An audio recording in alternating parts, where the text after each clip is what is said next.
السلام عليكم ورحمة الله وبركاته. اللهم صل وسلم وبارك على سيدنا محمد صلى الله عليه وسلم. عاملين ايه؟ يا رب تكونوا بخير يا رب العالمين، وسنة جديدة سعيدة على الأمة الإسلامية أجمعين. اجري بسرعة الحق اشتريها، وفي الخلاط اعصريها وبأرخص الأسعار هتعمليها وتشتريها وتجيبيها. وداع لغلاء التجار ورفع الأسعار وكل ضرب نار في ضرب نار. ثبت قفص القطة دلوقتي رخيص خالص، وب5 جنيه الكيلو. فانزلي هاتيلك قفص الحقي، انزلي اشتريلك قفص مشيليش وخزنيه رمضان عشان القوطة هتولع. والله العظيم هتبقى ب10، وممكن شبعت ب15 أو 20. المهم تقريبا كده قفص القوطة ده كان فيه حوالي 25 كيلو.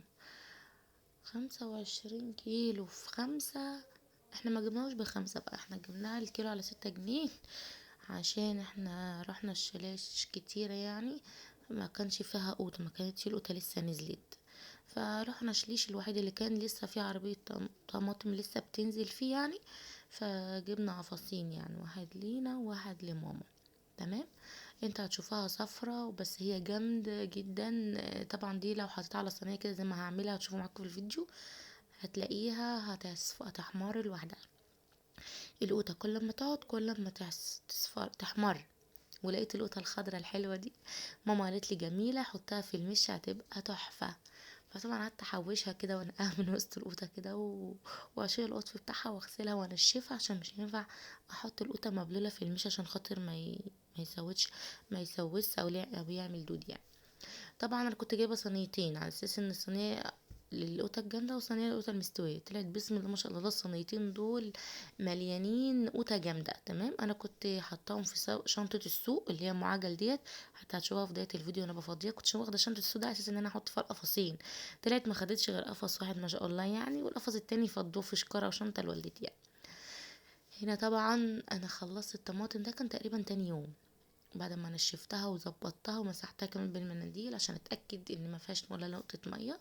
حتى شايفني طبعا ناشف ازاي. بصوا، هسيبها في المش بقى. ماما قالت لي بتخلي المش بيخلي الطماطم الخضرا دي جميله جدا. المهم بعد ما فرزنا الطماطم قلت صينيه للقطع المستويه صينيه للقطع الجامده. طلعت القفص كله مستوي ما شاء الله، ما كانش فيه غير الطبق الاحمر الصغنون ده، هو ده اللي قطع مستويه، وكان مش مستويه قوي يعني الى حد ما. فقلت هي دي اللي انا هفرمها.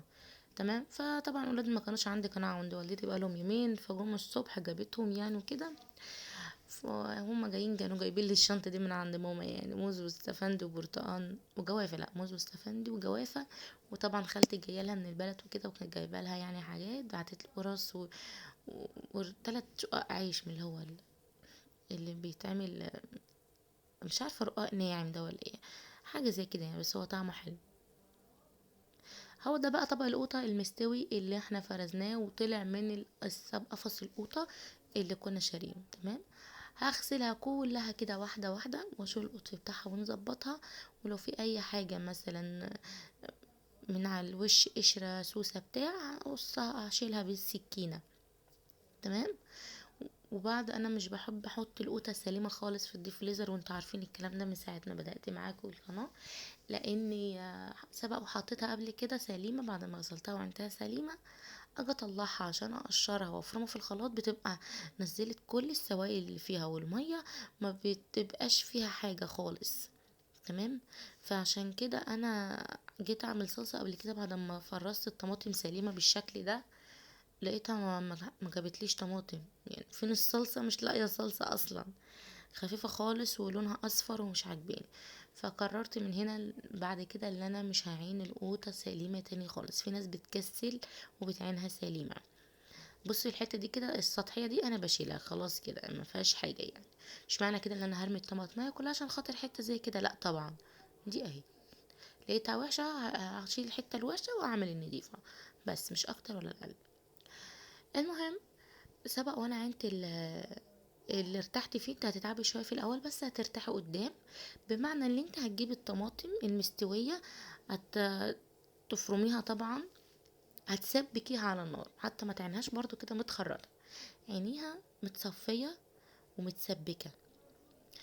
وعينيها اكياس اكياس كده على قد طبختك، بسلة، جزر، بطاطس، صينية بطاطس، عايزة صلصة للشوربة، عايزة المحشي، عايزة ايا كان، تكون الصلصة جاهزة متسبكة، مش هتاخد معاكي وقت ولا مجهود، وفي نفس الوقت هتلاقي فعلا صلصة، انما مش هتلاقي مية صلصة لو عينت القوطة سليمة. هنا طبعا انتوا عارفين لازم افرم قوطة.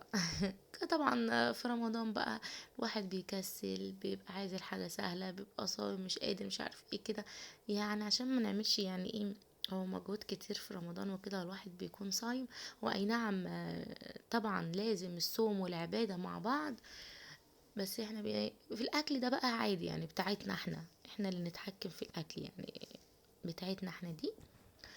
طبعا الطبق ده عمل لي حوالي، فرمت 3 مرات طماطم، يعني الخلاط بتاعي 2 الا ربع، بياخد 2 كيلو الا ربع من الطماطم، صفيتها وسبكتها على النار وطلعت زي الفل. بس اقول لكم في تريكايه كده، آه في يعني تقريبا كده بعد ما اخلص فرم هقول لكم عليها، او هتشوفوها في الفيديو بس مش دلوقتي.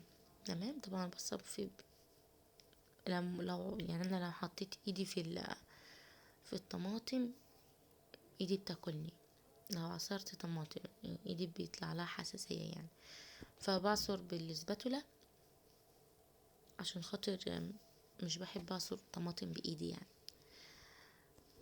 او على فكرة الطماطم جميلة جدا ومغذية ومفيدة، وهي فيها شوية نسبة املاح، بس بقولك يعني عصير الطماطم ده حلو، مش عارفة حلو يعني، بشوف انا عندي واحدة يعني اعرفها، الناس اعرفها بتشرب عصير الطماطم. اه والله. بص يعني بعد ما اصفيها لو لقيت اللي فيها قشر كتير هتخلص منه طبعا، بعد كل تصفية هتخلص من القشر عشان المرة الجاية ينزل معايا بكل سهولة. تمام. غسلتها كده للمرة التانية وحطيتها برضو عادي، يعني ما خدتش معايا الموضوع ده غير في ايدي يعني ربع ساعة نص ساعة، ما كملتش كمان يعني، ما خدتش في ايدي حاجة الصلصة خالص. اخر شوية وقلنا الحمد لله تمت المهمة بنجاح. وشوفي بقى الشوية دول هيعملوا لك كام كيس صلصة وهيفيدوكي. بس بقى هحطها تتسبك خالص. بص بقى التركية دي، طبعا الصلصة انا هحط لها شوية سكر، يعني هحط لها كده المعلقة دي صغنونة ما يعادل المعلقة كبيرة او اقل كمان، حطيت لها معلقة سكر واحدة بس، عشان يعني الصلصة ما تعملش حموضة او تتعب القولون او ايا كان يعني.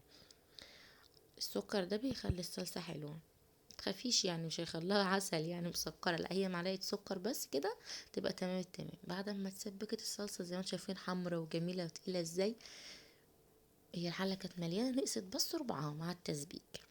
تعالي بقى نشوف هنعمل لنا كام كيس، طبعا على قد طبختك انت طبعا، بصي تقيلة وحلوة ازاي. دي طبقة هتطلعي الكيس من الفريزر تحطيه على البصلة او تسيبيه فوق او تحطيه كده، هتعملي مكرونة محشي صلصة طبيخ اي حاجة، هتطلعي الكيس تمام تسيبيه فوق تحطيه على البصلة، تدي تقليبتين، هتزوديه الشوربة تقومي ساقطة البقوليات بتاعتك او الخضار بتاعك ايا كان اللي انت عايزه تعمليه. انا بالنسبه لي كيس الصلصه ده معقول على قد الطبخه، يعني على قد مثلا الكيس ده انا مش عارفه احط فيه كبشتين او 3، بس تقريبا كده 3 يعني، 3 3 4. الكيس ده شكل انا كبرته شويه. شو بقى هعمل حوالي كام كيس بقى صلصه من الحلة دي حلة ستانلس، دي اكبر حلة ستانلس عندي. جربوا بجد الفكرة دي حلوة وهتعجبكم وهتساعدكم، يعني ما تقولوش ده تعب وكسل واعمل واصف واخلي واسبك، لا لا، وما فيش مجهود خالص، هي 10 دقايق يعني ربع ساعة حسب الكمية اللي انت هتعمليها، حسب كمية الطماطم اللي انت هتعمليها على النار، ما بتاخدش وقت خالص. بس اهو. طبعا على قد الطاقة يعني، انا تبقى الحاجة جاهزة كده في رمضان، قمت متأخرة مستعجلة ملحقتيش تطبخي ملحقتيش مش عارف ايه، تبقى عندك الحاجة جاهزة خالص. تمام. كهرباء قطعت لا قدر الله مش عارف ايه كان يماني، يبقى احنا جاهزين من مجاميعه، يبقى ما وراناش اي حاجة، يعني انا غير مثلا العصير مثلا هو اللي هنعمله او هنشتريه ايا كان بقى. يعني انت كمان انا لو عندي بلح مثلا، يعني لو في رمضان وكده قبل ما رمضان يجي ممكن افصصه كله من النقع اللي فيه واعينه جاهز كده في الكيس، كل ما اجي اعمل مثلا بلح اطلع الحبة جاهزين وانا لسه هفصص واعمل. يعني شوفي الحاجة السهلة اللي انت هتحتاجيها في رمضان واعمليها. يعني كمان بفكر ان انا اجيب قلقاس، انا مع اني ما كنتش بحبه خالص بجد، وماما كانت بتعمله ما كنتش بدوقه ابدا ابدا ابدا خالص.